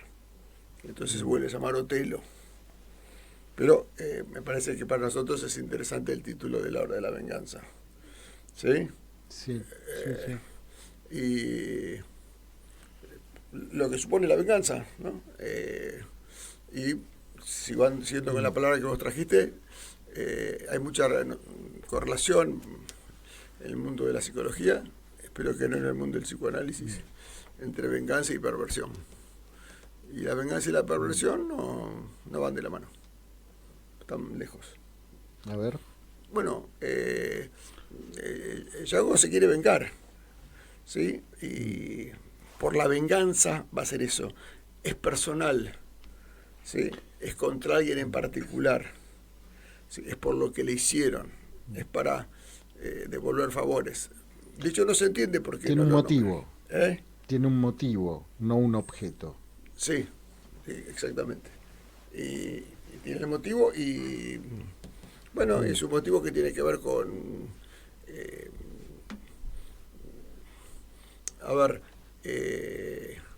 que el Moro elige para tenientes, para no sé cómo se llama, lugarteniente, para el segundo, racialmente, ¿sí? Él que es negro, digamos, sí. El Moro, no sé cómo se dice, ni él es negro ni nosotros somos blancos, ¿no? Blanco no somos. Acá está la mesa blanca y ninguno tiene la piel de este color. Sí, hay algún candidato blanco y versión blanca y versión negra. Claro, ahora, y entonces para las PASO. Claro. Y Yago es como si fuera un negro, por su falta de... Porque los blancos tienen más acceso a lo intelectual, entonces el Moro elige un blanco. ¿Sí? Y entonces viene una respuesta vengativa racial contra ellos, contra los blancos, ¿no? Casio, el Moro, que es blanco en cuanto a su identificación, está tan identificado de los blancos que se autopercibe blanco. Eso diríamos hoy, ¿no? Claro. Sí. Como la pelea Cassius Clay Foreman, que le pone el micrófono a Ringo y dice, ¿quién va a ganar? El negro, dice, ¿no? Y entonces uno le dice, ¿por qué el negro? Porque identificaba al negro como Foreman, porque tenía entrenador blanco, patrocinadores blancos, y Cassius Clay, Muhammad Ali, representaba lo negro, ¿no? Bueno, es interesante porque en realidad si uno piensa entre Cassius Clay y Foreman, el blanco es Cassius Clay, ¿no? Es el más blanco, claro. Es el más parecido a Sidney Poitier. Sí, totalmente. Sí. Cuando... Hace poco comentamos cuando se hizo Hiroshima Mon Amour, las indicaciones, tanto del director como de quien hizo el guión de la película, había que elegir un japonés que fuera casi occidental. Y lo encuentran. Es casi no es japonés el japonés, ¿no? Bueno, el Moro tampoco es que él se perciba, se dice a sí mismo atesado, pero se la va de a poco creyendo que es casi de los blancos. Claro, sí. Y habla, en el primer relato que tiene, habla casi como un blanco, tiene un modo de hablar que podría ser un senador. Si no le saca el personaje, es como, a diferencia de Yago, que se lo ve, pese a su modo de manejar la escena, que es eso, es... la palabra que habría que hacer para eso, la palabra que tiene bastante mala prensa, que es manipulador. ¿Sí? Que, bueno, es una palabra que vale la pena pensarla, porque... ¿En la serie del mal? No, en la serie de las palabras... También, pero no, en este caso, en la serie de las palabras que tienen mala prensa. ¿No? Vamos a poner dos palabras que son manipulador y psicópata. ¿Sí? Son dos palabras que tienen mala prensa en el mundo. Bueno, solamente para contrariar, ¿un manipulador qué es? Un manipulador es alguien que intenta que el otro lleve adelante el deseo de uno. ¿Sí? Es así, ¿no? Sí. Un psicópata también. Bueno, lo que sería un buen padre. Un buen padre es alguien que intenta que sus hijos lleven adelante el deseo de uno. Lo que pasa es que a eso lo llamamos alguien que es un motivador. ¿Sí? Es alguien que transmite la causa. ¿Sí? No están tan lejos. El motivador y el manipulador. No están lejos. No están tan lejos. Hay un artículo, traje un libro para que tengan la mesa, si lo tienen ya. A ver. Lo traje por ahí. ¿Lo dejé afuera? Bueno, lo tenía por acá. Lo tenía en la mano, ¿no? ¿De qué libro? Es el libro del amor en tiempo de cine, que aparte, sí. Que aparte, bueno, también lo traje porque salió ahora, en el pasado salió en portugués, y está el artículo sobre Otelo, chiquito, pero creo que ahí está, hay un artículo sobre una película sueca que es Después de la boda, y se llama sobre el padre, un manipulador generoso. Si el manipulador es generoso, es un buen tipo. Es como una contradicción, ¿no? Y sí, pero sale generoso. Pero, un dictador de buenos modales también. No, bueno, pero un padre es un manipulador generoso. Eso es un buen padre, es alguien que logra manipular el conjunto de sus hijos, de su familia, para que el tipo diga en algún momento, y como decía la propaganda, no es el colegio que elegí yo, pero es el colegio que habría elegido. Entonces le va marcando una especie de cono de luz, donde nosotros lo llamamos así, el ideal del yo. También digo, podría uno pensar en el padre en tanto cierta legalidad u ordenador, ¿lo estás pensando así? No, lo estoy pensando en el sentido de transmitir la causa. Ajá. Transmito mi causa, transmito mi deseo. El deseo es el deseo del otro. Si el deseo es el deseo del otro, finalmente transmitir el deseo no puede no ser una manipulación. Lo que pasa es que la manipulación se supone que es a favor mío. Es una suposición que no está en la palabra. La buena manipulación. La mala manipulación es a favor mío. La buena manipulación es a favor del otro, entonces es motivación. Eso, depende del lado en que estés, para decirlo si es bueno o es malo.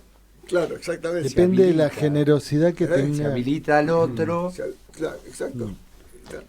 Bueno, ahora, Yago lo hace en función de los manipula para dañarlos. Ahora, por eso es un manipulador no tan generoso. Salvo para él. A la única que no puede manipular es a su mujer. ¿Sí? Como se dice, es un momento. Es interesante eso, ¿no? Que eso que se dice siempre, que uno no conoce a su mujer hasta el divorcio. Bueno, en el caso no la conoce. Alguien me lo contó. Sí.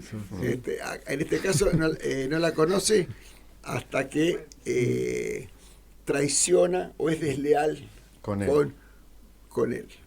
Claro.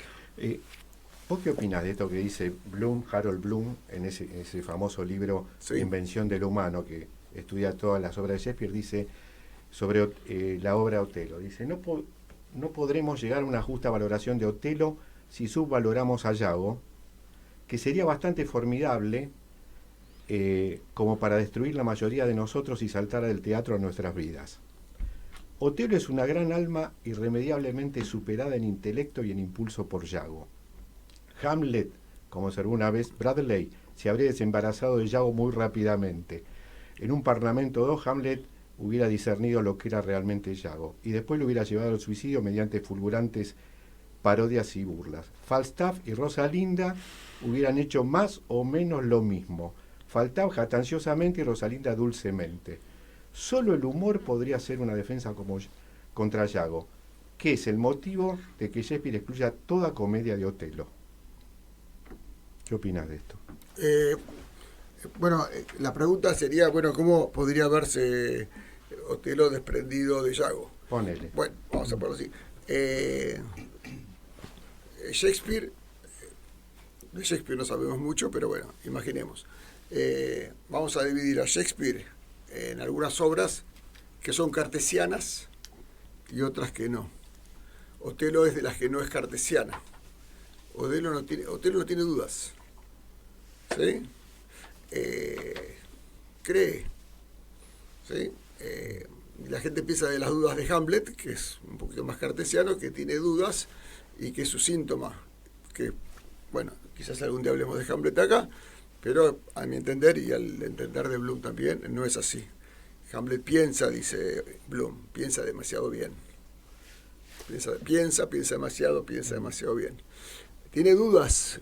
Hamlet tiene alguna duda sobre si es cierto lo que le cuentan del tío y del fantasma, todo. Tiene dudas. Tiene que hacer algo para ver si es cierto. Otelo no. Otelo cree. Viendo la película, hay varias referencias. Ustedes son de esta época. Yo soy del siglo pasado o del anterior. Y hace unos 200 años, la hija de un senador se casaba virgen. No es como ahora, ¿no? Que es pasan cosas así, un libertinaje. Así que Desdémona era virgen. Sí, los senadores, los diputados y demás personas. Desdémona era virgen cuando se casaba. En ningún momento en toda la obra, en ningún momento hay un momento donde ellos puedan haber tenido sexo. En la primera noche él se va para Chipre y así cada vez que está por tener sexo, Rodrigo se pelea con Casio, él tiene que levantarse. Bueno, es virgen Desdémona. No era muy difícil comprobar si Casio había estado con ella. Había simplemente que tener sexo. Y ella muere fría y dice al final, casta. El casta es de verdad. Inclusive el amigo Bloom dice por ahí que esa frase que tiene al final que no quiero matarte, no quiero que sangres. No quiero que sangres. Va a morir virgen. Entonces, hubiese sido fácil sacarse las dudas. Alcanzaba con tener sexo. Ahora, vos decías que de Shakespeare sabemos poco, ¿no? Leyendo el libro de Bloom y viendo la cronología de las obras de Shakespeare, digo, ¿qué habrá pasado esos años? Porque 1604, Otelo. 1605, Rey Lear. 1606, Macbeth. O sea, 3 años seguidos escribe 3 de las tragedias, vamos a decir, más pesadas de su obra, ¿no? Que me llamó la atención que habrá pasado en ese periodo, en esos 3 años consecutivos, porque Hamlet desde 1601 hasta 1603, 1604, le llevó más tiempo. ¿Sabes algo de eso vos? De esos años que aparecen estos 3 tanques, ¿no? Voy a hacer algo de un pequeño discurso pedante. Me imagino una situación, yo he escrito varios libros, me imagino una situación donde se está hablando de mis libros, ¿sí? Y alguien se pregunte qué le habrá pasado a Hugo en esos años porque escribió estas cosas. Me atemoriza. No pienso nada. Pienso que Shakespeare, si es que todo lo que está escrito por él fue escrito por él. Claro, debería preguntarle a Marlowe. Claro. No, sí. No sé. Vos sabés que Hugo, que Gabriel viene de interpretar, ¿no? Un personaje, Richard, Winnie y Richard, sí. ¿No? Una obra que en este momento no está en cartel. Pero ¿no? volvemos el 20 de agosto. Sí. Cuando las mujeres no podían actuar. ¿No? Claro. Sí. Y tienen que hacer Julieta. Pero también hace la mujer de Richard, que quiere hacer Julieta, pero no puede. Richard es actor, pero no quiere hacer Julieta porque está viejo y está grande. La mujer lo prepara, lo arma, ensayan, y en el ensayo también ensayan Desdémona y Lady Macbeth. Bueno, esperamos que se reponga para que puedan ir a verla. Fue interesante cuando Toscana interpretó a Hamlet. Hizo de Hamlet. Ajá. Contrariando la versión de que las mujeres no hacían de actrices de las mujeres, ella hizo de actriz de un hombre. Hizo de Hamlet. Así que no sé qué le pasó a Shakespeare. La verdad que no digamos, para mí la vida de Borges, la vida de Shakespeare o la de que sea, es más o menos como los fármacos. Trato de no saber nada.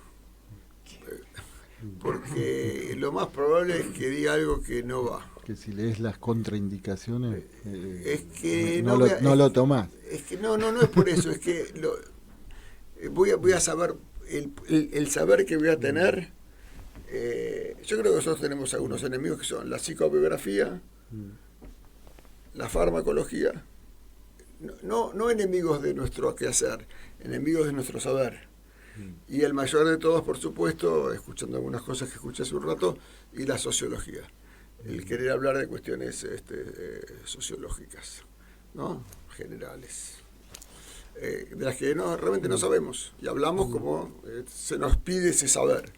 Así que de la vida de Shakespeare. Sí, de todos modos, y quizás me parece que lo que decía Luis apuntaba más a si había alguna referencia histórica, ¿no? Sí, más allá de lo que le pasó a él, no de la vida, el contexto, la época, porque digamos hay una producción, o sea, yo no había leído nunca esto, que venían seguiditas, ¿no? En esos años. Bloom pone como tragedias 4, Hamlet y estas 3 últimas, pero Hamlet tiene un periodo de creación más largo, que arranca un poco antes, pero este es un año después de la otra, ¿no? Entonces digo, bueno, o algo subjetivo que no sabemos, o algo de la época, ¿no? Un poco lo que vos decís, ¿no? A ver, con Hamlet siempre se dice que el hijo de él llamaba Hamlet, que puede ser. Y también puede ser que le iba bien con esas obras. Digamos, Tinelli siempre hace, cuando le va bien con un programa, mantiene el programa en el que viene. Trata de mantenerse. Entonces, por ahí, con las tragedias esas, le iba bien. Y las cuestiones trágicas que Hamlet plantea son las cuestiones más o menos, más allá de que Hamlet, que Shakespeare es Shakespeare, pero son las cuestiones clásicas: el poder, el amor, la muerte, la vida. Los temas nuestros andan por ahí. Entonces, pero me parece que lo que sí hay un tema que él sabía, pensó bien, que es el tema de la famosa manipulación. Claro, que Cleopatra, Yago, Ricardo III. Bueno, pero que por vos ahí traías como cierta idea decías que tenía mala prensa, ¿no? La manipulación, sí, claro, ¿no? Como que hay otra versión de la manipulación. Sí, ¿no? yo diría que sí, porque se usa mucho el tema de la psicopatía, sí, y no sé cuánta gente lo escucha. Como si se asimilara, ¿no? La psicopatía con la manipulación. Es que la psicopatía también es eso, por el efecto de un análisis, ¿sí? No nos escucha mucha gente, ¿o sí? No, a esta hora... No. Entre 1 y 1000. Entre 1 y 1000 y 1 millón. Yo pienso que como efecto del análisis, no van a publicar, no. Uno es un mejor psicópata. Uno es alguien que encuentra los recursos para que los deseos de uno sean escuchados por el otro y actuados por el otro y transmitidos al otro, y que el otro te recomiende, ¿sí? Y te recomiende lo que vos querés que haga. Entonces, y tenés que encontrar el modo de que te den ganas, ¿sí? Cuando Gabriel comenta la obra que está haciendo, ¿sí? Sí. A mí me dan ganas de verla. Sí, dan ganas de verla. Entonces me motiva, sí, me manipula, ¿sí? Me parece que es un buen psicópata. El analista de él está bien, está trabajando bien. Sí, yo siempre lo sospeché.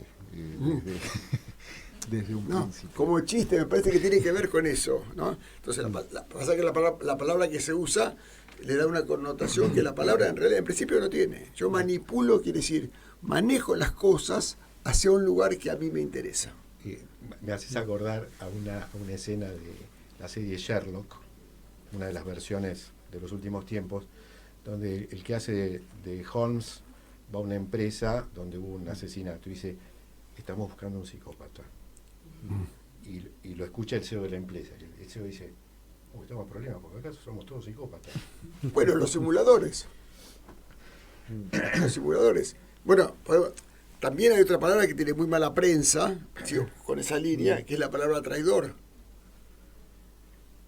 La palabra traidor tiene mala prensa. Bueno, depende del ámbito. A ver. Y, por ejemplo, en la política, ¿no?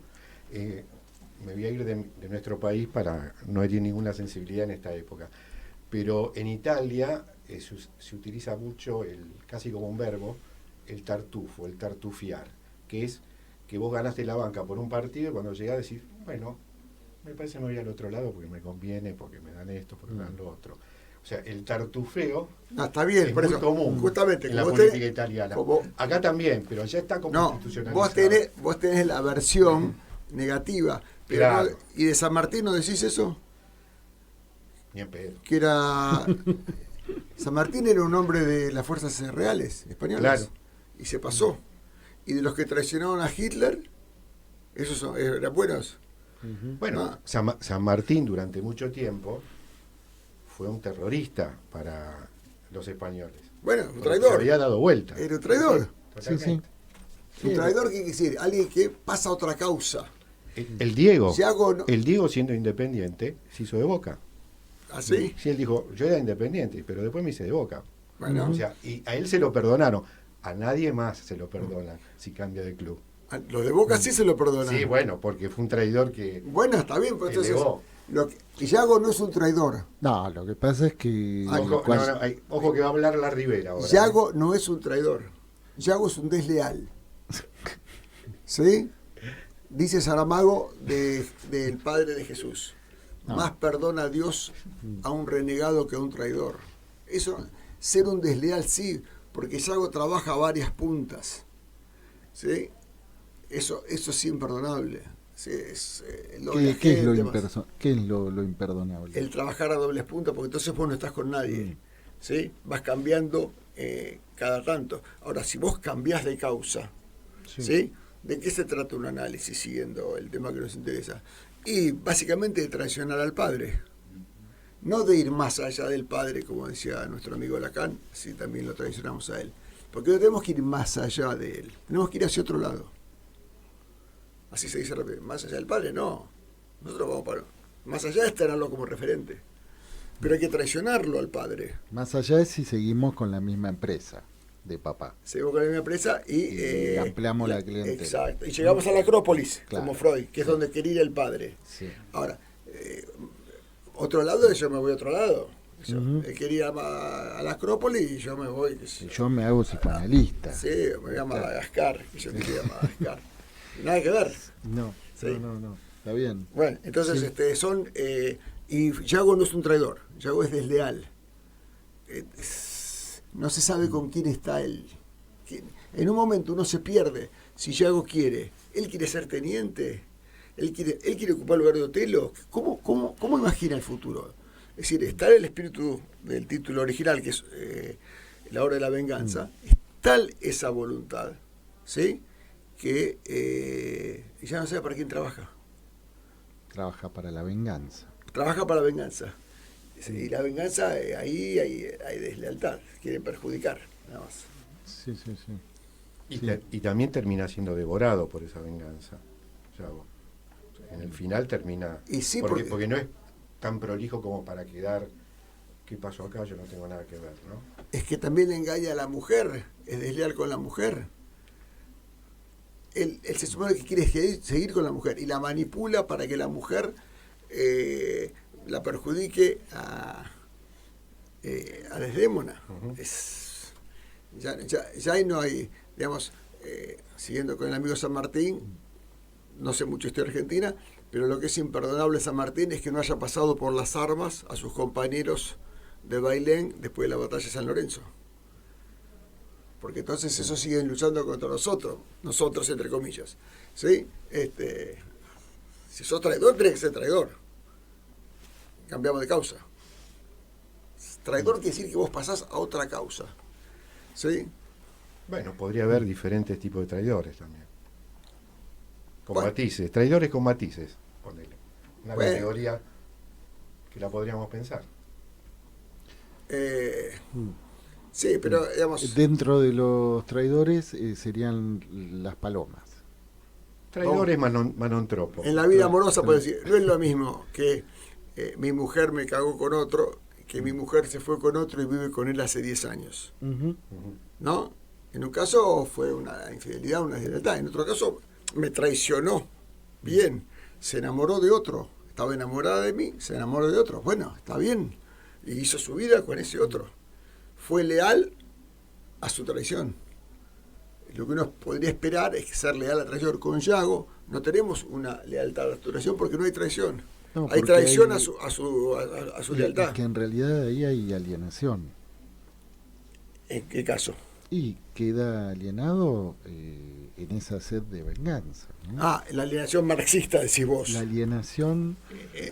no la psicoanalítica. No, yo la pensé... sí, el sentido tradicional. El sentido, como... a ver, no en el sentido de una psicosis, ¿no? Pero sí en el sentido de algo en lo que uno queda completamente tomado, queda afectado y que le parasita incluso todo lo que gira en torno al lazo social, ¿no? Sí, por eso digo, se hace parásito por eso, alienación en el otro, ¿sí? En el otro, separemos. La alienación marxista, que es en el otro con minúscula, la alienación lacaniana, que es en el otro con mayúscula. Sí. Bien. Él está alienado en esa venganza. Ahora, Hugo, ¿qué opinás de la primera escena, que es un armado de Orson Welles, pero que Yago está colgado en la jaula? La expresión que tiene, porque tiene una expresión entre curioso y sorprendido, ¿no? de todo lo que está viendo, que es el resultado de lo que él estuvo haciendo, pero porque es una escena que te llama mucho la atención, la expresión de Yago. Es una expresión entre como alguien que está viendo una maravilla y al mismo tiempo sorprendido. Sí. En 10 segundos. Reitero el inicio. Yago ve que no logró hacerlo caer a Otelo. ¿Sí? A un muerto Otelo sigue vivo. Yago le salió todo mal. Fracasó. Por culpa de Emilia. Emilia, la mujer, ¿no? ¿Cómo se llama la mujer de él? Emilia. La mujer. La mujer de él. Sí. De la mujer. Sí. Bueno, lo vamos a retomar porque se nos acaba de convertir vamos a buscar a otro en malo. Calabaza. Y bueno, nos estamos despidiendo. Esto ha sido Pulsión de Radio. Muchas gracias, Hugo, por venir. Gracias a Gabriel. Bueno, por estar acá con nosotros. Y nos volvemos a encontrar el próximo viernes aquí en Pulsión de Radio.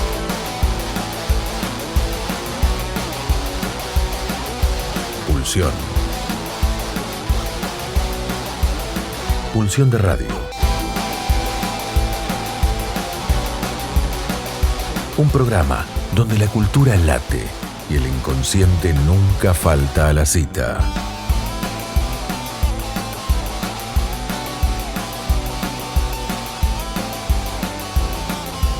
Nos volvemos a encontrar el próximo viernes de 22 a 24, aquí en la RZ.